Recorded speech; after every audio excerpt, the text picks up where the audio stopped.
प्रधान सचिवांची समिती उद्या मेळघाट दौऱ्यावर आहेत। मेळघाट येथील वाढत्या बाल मृत्यूमुळे हा दौरा महत्त्वाचा मानला जातोय। 18 डिसेंबर रोजी प्रधान सचिव हायकोर्टामध्ये अहवाल सादर करणार आहे। 5 महिन्यात 65 बाल मृत्यू। राज्य सरकार आता ॲक्शन मोडवर आलेलं पाहायला मिळतंय।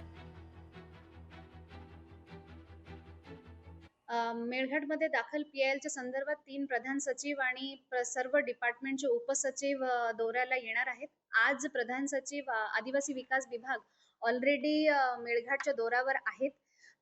ह्या 3 प्रधान सचिवांचा दौऱ्याचा रूट असा आहे की प्रधान सचिव आरोग्य विभाग हे पीएचसी सेमाडो मार्ग एसडीएस धारणीला जाणार आणि त्यानंतर तिथून पीएचसी कळमखार किंवा पीएचसी बैरागड तिथे त्यांचे व्हिजिट असणार। प्रधान सचिव आदिवासी विकास विभाग हे चिखलदरा मार्गे चुर्णीला पीएचसी काटकुमला जाणार, आरएच चुर्णीला जाणार आणि त्यानंतर परत येणार।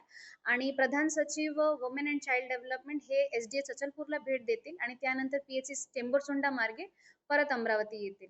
तर स्थानिक लोकांचे जे काही अडीअडचण असेल ते ह्या समितीसमोर मांडू शकतात।